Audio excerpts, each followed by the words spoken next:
Assalamualaikum warahmatullahi wabarakatuh.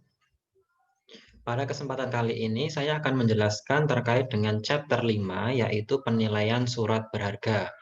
Chapter ini merupakan sambungan atau aplikasi dari chapter 4 yaitu time value of money. Di mana seperti yang kita bahas sebelumnya bahwa yang namanya time value of money itu diaplikasikan dalam penilaian surat berharga. Nah, yang pertama, untuk pokok bahasan kali ini adalah penilaian obligasi. Yang pertama adalah penilaian obligasi, karena surat berharga pada chapter ini kita fokuskan pada obligasi dan saham. Sebenarnya untuk penilaian surat berharga ini merupakan present value dari aliran kas yang akan kita terima di masa yang akan datang. Prinsipnya semacam itu. Untuk poin 1 yaitu penilaian obligasi, kita akan membahas terkait dengan apa itu obligasi, kenapa obligasi harus dinilai, apa untungnya memiliki obligasi, dan sebutkan hal-hal yang biasa melekat pada obligasi.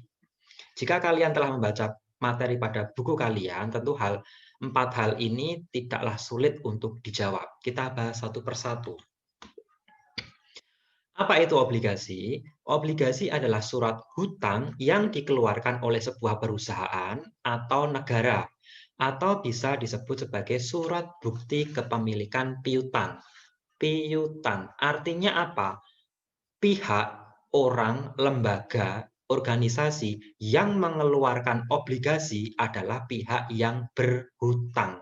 Si penerbit adalah mereka yang berhutang. Sementara orang yang membeli atau orang yang memiliki obligasi setelah dia beli adalah orang yang memiliki piutang atau berhak menerima pembayaran piutang.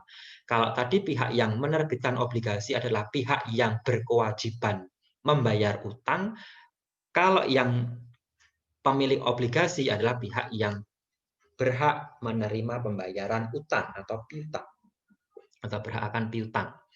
Yang kedua, obligasi perlu dinilai untuk mengetahui nilai pari dan nilai pasarnya. Nilai pari ini adalah nilai nominal, sementara nilai nominal di sini adalah nilai nominal nilai yang melekat pada obligasi. Misalkan uang 1.000, nilai nominalnya 1.000. Di atas kertas uang 1.000 tertulis nominal 1.000. Semacam itu logikanya. Sementara nilai pasar adalah nilai yang berlaku terhadap obligasi tersebut. Artinya harga obligasi tersebut dijual berapa di pasar. Di pasar keuangan memiliki nilai berapa. Nah, kenapa pentingnya kita obligasi harus dinilai? Agar untuk para investor ataupun kita yang ingin membeli obligasi itu, jangan sampai obligasi yang kita beli itu terlalu mahal. Misalkan nilai parinya adalah 1 juta. Nilai pasarnya harga obligasi tersebut adalah 1 juta juga. Tapi kita membelinya 1.300.000. Lah itu jangan sampai. Kalau tidak ada alasan khusus ataupun keistimewaan khusus, kita bisa saja tertipu atau rugi. Keuntungan memiliki obligasi adalah kupon bunga yang diberikan oleh penerbit obligasi. Kalau saham, kita mendapatkan keuntungan berupa dividen atau bagi hasil atau capital gain, selisih jual dan beli. Kalau obligasi itu seperti kita nabung atau seperti deposito, yaitu kita mendapatkan bunga karena prinsipnya adalah utang. Obligasi itu prinsipnya adalah utang. Hal yang berkaitan dengan obligasi adalah nilai nominal. Ini sudah saya jelaskan tadi, bahwa yang namanya obligasi memiliki nilai nominal. Ada kupon bunga, yaitu bunganya berapa persen, bisa dibayarkan semesteran atau tahunan. Dan jatuh tempo. Seperti utang, yang namanya utang pasti memiliki jatuh tempo. Obligasi juga demikian. Ada yang memiliki jatuh tempo 3 tahun, 2 tahun, 5 tahun, 10 tahun, 30 tahun, tergantung dari penerbit obligasi. Tapi ada juga obligasi jenis khusus yaitu konsul yang tidak memiliki jatuh tempo. Selanjutnya adalah macam-macam obligasi. Ada obligasi inflasi, obligasi suku bunga tetap, obligasi suku bunga mengambang, jambon, dan obligasi tanpa suku bunga atau zero coupon bond. Kita akan bahas yang zero coupon bond. Kenapa ada obligasi tanpa suku bunga? Apa untungnya bagi investor? Jelaskan. Yang dimaksud dengan zero coupon bond atau kupon nol itu adalah obligasi yang tidak membayarkan bunganya tiap tahun atau per periode. Tapi adalah zero coupon bond adalah obligasi yang membayarkan bunganya hanya pada saat jatuh tempo saja. Contoh, kita membeli obligasi jatuh temponya 5 tahun. Setiap tahun kita tidak akan menerima yang namanya pembayaran bunga, tapi bunga akan kita terima hanya saat jatuh tempo saja, yaitu 5 tahun yang akan datang. Itulah yang disebut dengan zero coupon bond. Nah, keuntungannya apa? Jelas, bagi investor tertentu ini pasti memiliki keuntungan. Karena zero coupon bond ini cenderung resikonya tinggi, otomatis bunga yang ditawarkan pun juga cukup tinggi juga. Di dunia ini tidak ada yang abadi dan pasti, begitu pula harga pasar obligasi. Tidak akan selalu konstan sepanjang usia jatuh temponya. Artinya bagaimana? Seperti yang saya jelaskan di awal, kadang kita membeli obligasi saat ini sebesar 1 juta, jatuh temponya 5 tahun yang akan datang. Di tahun ketiga atau 2 tahun sebelum jatuh tempo, bisa jadi harga obligasi itu anjlok. Kita belinya 1 juta, anjlok menjadi 900.000. Atau mungkin kalau kita lagi beruntung, harganya malah naik menjadi 1.100.000.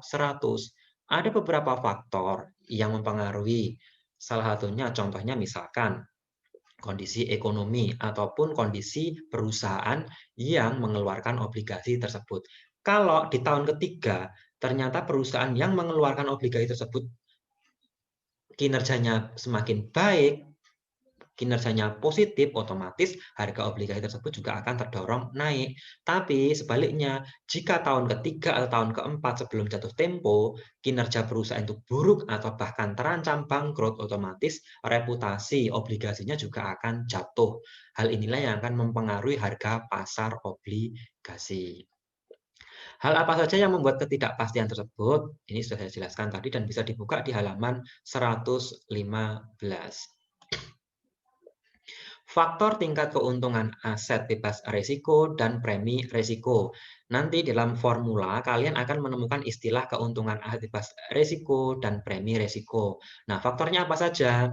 Yaitu jatuh tempo. Semakin panjang, semakin mahal. Artinya apa? Semakin panjang jatuh tempo obligasi, maka bunga yang dibayarkan juga semakin tinggi. Kenapa bisa? Jelas. Semakin lama itu ketidakpastiannya semakin besar, resikonya semakin besar. Otomatis bunga yang dibayarkan itu juga akan semakin tinggi. Yang kedua adalah resiko kebangkrutan. Semakin beresiko bangkrut, semakin besar mengobral bunga. Kenapa bisa? Contoh, tadi kita membeli obligasi dari suatu perusahaan. Jika perusahaan tersebut memiliki reputasi baik, tentu bunga yang ditawarkan normal-normal saja, karena ketika obligasi tersebut dijual di pasar, otomatis ada investor yang mau membeli. Tapi jika obligasi tersebut diterbitkan oleh perusahaan yang memiliki risiko kebangkrutan tinggi, otomatis minat investor rendah untuk membelinya. Nah, untuk menarik minat investor, maka si penerbit obligasi tersebut menawarkan bunga yang semakin besar, dalam artian mengobral bunga. Yang ketiga adalah likuiditas. Aset semakin liquid, maka keuntungannya semakin rendah. Ini sudah saya jelaskan di chapter 1, jadi tidak saya jelaskan lagi. Yang keempat adalah inflasi. Jika terjadi inflasi, maka akan menaikkan tingkat bunga nominal dan tingkat bunga investasi bebas risiko. Kenapa bisa? Jelaskan. Nah, ini juga sudah saya singgung di chapter 4 kemarin terkait dengan time value of money, di mana core ataupun inti munculnya time value of money itu adalah inflasi. Kemarin saya contohkan bahwa dengan uang 10.000 di tahun 2010, kita sudah bisa membeli satu porsi nasi soto, 3 buah gorengan, dan satu gelas es teh. Itu di tahun 2010. Karena adanya inflasi, tahun 2015 ataupun tahun 2020, uang 10.000 tidak bisa lagi membeli beberapa item yang saya sebutkan tadi. Nah, begitu juga dengan obligasi. Hal itu bisa menaikkan tingkat bunga nominal dan tingkat bunga investasi bebas risiko. Karena apa? Tiap tahun itu inflasinya pasti akan berubah, akan naik. Semacam itu. Inilah kenapa alasan juga, kenapa pemerintah itu juga perlu mengendalikan inflasi. Inflasi harus dikendalikan. Nah, kita masuk ke prakteknya. Penilaian obligasi berdasarkan aliran kas. Di sini aliran kas. Kalian bisa melihat di buku halaman 114. Sebenarnya ini kalau kalian membaca di buku halaman 114, ini sangat mudah, tidak sulit. Di sini saya cuma menjelaskan intinya saja. Diketahui nilai pari atau nilai nominal obligasi adalah 1 juta. Kupon bunganya 20%, dia menjanjikan bunga 20% tiap tahun. Jatuh temponya 10 tahun. Jika tingkat keuntungan yang disyaratkan pasar atau investor itu adalah 20%, berapa harga pasarnya? Kebetulan di sini kupon bunga dan tingkat keuntungan yang disyaratkan investor ini sama, 20-20%. Jawab. Bunga yang dibayar per tahun adalah 200.000. Didapat dari 20% kali 1 juta. Ini ya. Kemudian, maka dengan menggunakan rumus di halaman 114, kalian bisa melihatnya di halaman 114, diperoleh harga pasar obligasi sebesar 1 juta. Artinya apa? Dari contoh ini, kita bisa peroleh bahwa harga nominal, nilai nominal obligasi 1 juta dan nilai pasarnya 1 juta. Sama. Note, biasanya memang perusahaan akan menerbitkan obligasi dengan harga yang sama antara nilai nominal dan harga pasarnya.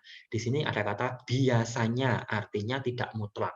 Biasanya memang sama antara nilai pari atau nilai nominal dengan nilai pasarnya. Selanjutnya, penilaian obligasi saat terjadi inflasi. Nah, tadi kan berdasarkan aliran kas, sekarang adanya inflasi, di mana syarat keuntungan meningkat. Kenapa syarat keuntungan meningkat? Karena adanya inflasi. Karena tiap tahun nilai inflasinya naik sehingga tingkat syarat keuntungan yang diminta oleh investor itu juga akan naik. Contoh, lihat halaman 116. Jika diketahui obligasi nilainya sama, masih sama, yaitu 1 juta, kupon bunganya 20 tahun, jatuh tempo obligasi 10 tahun, sama ya seperti soal sebelumnya. Jika tingkat keuntungan yang disyaratkan tahun berikutnya adalah 25%. Kalau contoh tadi kan 20%, sekarang naik 5% menjadi 25% karena adanya inflasi. Berapa harga pasarnya? Nah, dengan menggunakan formula pada halaman 116 di buku kalian, maka dapat diketahui harga pasarnya sebesar 826.000. Kok bisa lebih murah? Tingkat keuntungan yang disyaratkan investor lebih tinggi, tapi harga pasarnya malah lebih murah. Kok bisa? Kok bisa demikian? Tadi tidak ada inflasi, harganya sama dengan nilai nominalnya. Tapi sekarang kok ada inflasi, malah nilainya di bawah nilai nominal. Kenapa? Nilai pasar obligasi yang lebih rendah daripada nilai nominalnya, yaitu 826 dibandingkan dengan 1 juta. Karena tawaran tingkat bunganya lebih rendah dibandingkan tingkat keuntungan yang disyaratkan. Perhatikan, tingkat bunganya kuponnya di sini 20%, sementara tingkat keuntungan yang disyaratkan 25%. Artinya bunganya lebih rendah daripada tingkat keuntungan yang disyaratkan, maka nilai pasarnya akan lebih rendah karena obligasi akan terdiskonto. Kita menginginkan keuntungan 25%, tapi penerbit obligasi hanya mau memberikan 20%. Loh Pak, kita rugi? Tidak rugi. Karena apa? Karena kita bisa membeli obligasi tersebut dengan harga 826, lebih murah daripada 1 juta. Nah, artinya besok pas jatuh tempo, kita setiap tahunnya, tadi 10 tahun ya, setiap 10 tahun kita akan mendapatkan menerima bunga 20%, yaitu 200.000, dan di akhir periode pas jatuh tempo kita mendapatkan pembayaran utang sesuai dengan nominalnya, yaitu 1 juta. Tahun 2020 kita membeli obligasi sebesar 826, 2030 kita mendapatkan uang 1 juta. Berarti kita untung dari pokoknya saja sudah 176 sekian. Ditambah keuntungan dari bunga per tahunnya. Semacam itu. Jadi ini tidak rugi. Bisa jadi tidak rugi. Oke, penilaian obligasi jika syarat keuntungan menurun. Lihat contoh buku di halaman 116. Nilai pari obligasi 1 juta, kupon bunganya 20% tiap tahun. Jatuh temponya 10 tahun, ini masih sama. Jika tingkat keuntungan yang disyaratkan tahun berikutnya 15% atau turun, tadi 20% ya normalnya, terus contoh kedua tadi 25% naik 5%, sekarang turun 5%, sebelumnya 20. Berapa harga pasarnya?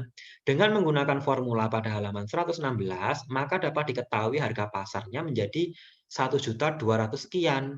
Kok bisa lebih mahal dari nilai nominalnya? Jelaskan. Nah, nilai pasar obligasi lebih mahal daripada nilai nominalnya, yaitu 1.200.000 lebih besar daripada 1 juta, karena tawaran tingkat bunganya lebih tinggi, yaitu 20% dibandingkan keuntungan yang disyaratkan 15%. Artinya apa? Investor itu dari obligasi ini cuma menginginkan keuntungannya 15%, tapi perusahaan malah membayarkannya 20%. Nah, maka nilai pasar akan lebih tinggi daripada nominalnya. Maka obligasi tersebut dijual dengan premi atau premium. Nah, kita nanti dapat untung 200, perusahaan menjualnya dengan harga 236.000. Semacam itu. Ingat, biasanya jika bunga lebih besar daripada keuntungan yang disyaratkan, maka nilai pasar obligasi akan lebih tinggi daripada nilai nominalnya. Ibaratnya, jika iming-iming bunganya itu lebih tinggi daripada tingkat keuntungan yang disyaratkan, maka harganya akan lebih mahal karena premium. Tapi, jika syarat keuntungannya lebih besar daripada bunga, maka nilai pasarnya akan lebih rendah daripada nilai nominalnya. Ini bisa menjadi patokan. Resiko tingkat bunga. Resiko tingkat bunga dipengaruhi banyak faktor. Salah satu di antaranya adalah inflasi. Jika inflasi meningkat, maka bunganya seharusnya meningkat. Logikanya semacam itu. Investor yang membeli obligasi dengan bunga 20% per tahun selama 10 tahun saat terjadi inflasi dengan tingkat bunga 30%, maka investor tersebut akan rugi. Kenapa demikian? Jelas ada selisih 10%. Harusnya karena ada inflasi dia menerima 30%, tapi dia cuma mendapatkan 20% saja. Investor rugi. Tapi sebaliknya, jika terjadi deflasi, mungkin obligasi memberikan bunganya 30% per tahun, sementara inflasinya cuma 20, ada selisih 10%, investor akan diuntungkan. Ingat, hal di atas berlaku tergantung pada jenis obligasi yang dimiliki oleh investor. Risiko tingkat bunga ini erat kaitannya dengan jangka waktu obligasi. Semakin panjang obligasi, maka semakin berisiko. Obligasi tanpa bunga akan memiliki sensitivitas yang lebih tinggi terhadap tingkat perubahan bunga pasar. Jelas. Makanya di awal tadi saya jelaskan bahwa yang namanya zero coupon bond atau obligasi tanpa bunga itu resikonya tinggi. Ingat, resiko obligasi tanpa bunga sangat tinggi. Selanjutnya adalah penilaian saham. Kita beralih ke saham. Apa itu saham? Apa itu capital gain atau capital loss? Dan apa itu earning per share? Dan sebutkan hal-hal yang mempengaruhi nilai saham. Saham adalah bukti kepemilikan perusahaan. Kalau tadi obligasi, kita memiliki obligasi berarti kita berhak atas pembayaran piutang. Kalau kita memiliki saham berarti kita telah memiliki bukti kepemilikan perusahaan. Meskipun cuma 10 lembar ataupun 100 lembar, kita bisa dikatakan sebagai pemilik perusahaan. Tapi yang paling jelas adalah pemilik minoritas. Karena yang namanya saham itu ada pemegang saham minoritas dan pemegang saham mayoritas. Keuntungan yang diperoleh oleh pemegang surat berharga saham yang dihitung dari selisih harga jual dan harga beli. Ini adalah penjelasan dari capital gain atau capital loss. Capital gain itu adalah keuntungan yang diperoleh oleh pemegang surat berharga, yaitu saham, yang dihitung dari selisih harga jual dan harga beli. Maksudnya bagaimana? Saya membeli saham PT ABC seharga Rp10.000 per lembar saham. Kemudian saya jual 1 bulan kemudian saya jual, harganya menjadi 11.000, berarti saya mendapatkan capital gain sebesar 1.000. Tapi jika saya bulan depan saya jual harganya ternyata cuma laku 9.000, berarti saya mendapatkan capital loss sebesar 1.000. Capital loss dan capital gain. Kalau gain itu untung, kalau loss itu rugi. Kemudian apa itu EPS atau earning per share? Earning per share adalah laba bersih atau keuntungan bersih dari tiap lembar saham atas operasional perusahaan. Contoh, kita tadi memiliki saham kita beli dengan harga 1 lembarnya apa itu 10.000. Nah, perusahaan pada tahun ini membagikan keuntungan, misalkan keuntungan sebesar Rp100 per lembar saham bagi setiap pemegang saham. Jika kita memiliki 5 lembar saham, berarti kita akan mendapatkan earning per share sebanyak 5 lembar kalikan Rp100 per lembar saham. Jelas ya? Earning per share, laba bersih dari keuntungan bersih tiap lembar saham. Kemudian yang mempengaruhi harga saham adalah isu, bisa isu politik, ekonomi, sosial, keamanan, dan lain-lain. Contoh yang barusan terjadi adalah terkait isu perusahaan tambang. Ada wacana bahwa pemerintah melarang ekspor batu bara mentah. Nah, isu semacam ini, isu ekonomi dan kebijakan semacam ini akan berpengaruh pada harga saham perusahaan tambang. Sebulan yang lalu sebelum isu itu muncul, mungkin harga saham perusahaan tambang masih baik-baik saja, wajar-wajar saja. Tapi setelah isu itu mencuat, bisa jadi harga saham perusahaan tambang anjlok atau turun. Nah, sekarang kita masuk, ada saham yang dipegang satu periode. Contoh bisa kalian lihat di halaman 125. Harga saham tahun depan diperkirakan 1.400 per lembar dengan bayaran dividen Rp200 per lembar saham. Jika tingkat keuntungan yang disyaratkan adalah 20%, berapa harga saham tersebut? Harga saham pasarnya berapa? Melalui formula di halaman 125 diperoleh harga saham 1.334. Harga sahamnya harusnya 1.334. Karena ada tingkat keuntungan yang disyaratkan 20%. Ini detailnya bisa kalian lihat di halaman 125. Ini tidak terlalu susah untuk saham. Nah, dalam penilaian saham perlu diperhatikan jenis saham yang akan dihitung. Kalau tadi obligasi banyak sekali, ada obligasi zero coupon bond, konsul, terus obligasi inflasi, obligasi bunga tetap, bunga mengambang. Kalau saham itu ada 2, yaitu saham common stock dan preferred stock. Saham preferred itu ibaratnya seperti kombinasi antara obligasi dan saham. Penjelasannya bisa kalian lihat di halaman di buku kalian.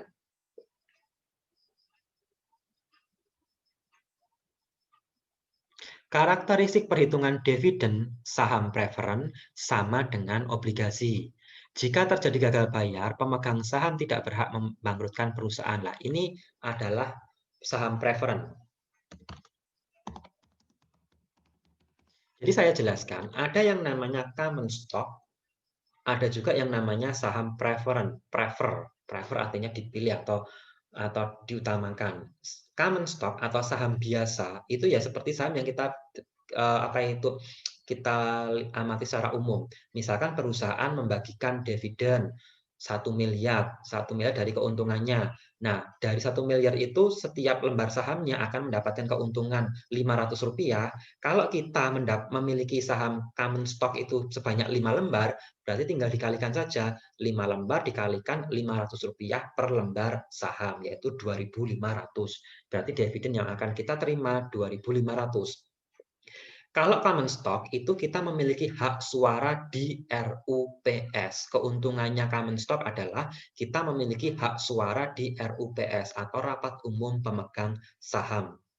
Selain itu, kalau misalkan karena saham itu adalah kepemilikan perusahaan, kalau perusahaan itu bangkrut dan menjual asetnya, kemudian masih sisa digunakan untuk dimiliki oleh pemegang saham, maka common stock mendapatkan jatahnya lebih dahulu dibandingkan preference stock. Ini kaitannya dengan perusahaan yang bangkrut.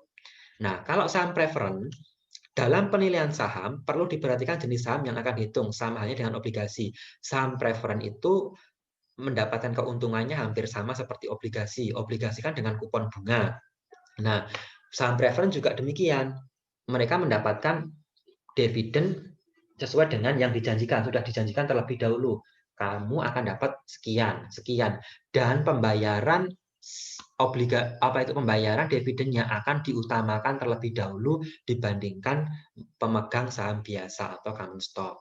Selain itu, saham preference, karakteristik perhitungan dividen saham preference sama dengan obligasi, seperti yang saya jelaskan tadi, yaitu menggunakan sistem persentase ataupun sudah ditentukan di awal. Jika terjadi gagal bayar, pemegang saham tidak berhak membangkrutkan perusahaan. Ini berlaku untuk preference stock ataupun common stock. Yang namanya pemegang saham, pemilik perusahaan tidak berhak membangkrutkan perusahaan. Kan lucu, masa pemilik perusahaan membangkrutkan perusahaannya sendiri? Kan nggak etis. Yang namanya pihak yang bisa membangkrutkan perusahaan adalah pemegang obligasi atau pemegang utang. Karena apa? Pemegang obligasi itu berhak mendapatkan pembayaran piutang. Mereka punya yang namanya hak untuk mendapatkan uang dari perusahaan atas pembayaran utang, uang mereka. Nah, kalau misalkan perusahaan nggak bisa membayar, otomatis si pemegang obligasi berhak membangkrutkan. Setelah dibangkrutkan, asetnya dijual, digunakan untuk membayar hak-haknya si pemegang obligasi dulu, kemudian membayar hak-haknya karyawan. Jika ada uang sisa, maka dibagikan kepada si pemegang saham. Urutannya adalah saham common dulu, baru preference stock. Semacam itu. Demikian penjelasan terkait dengan bab 5, chapter 5.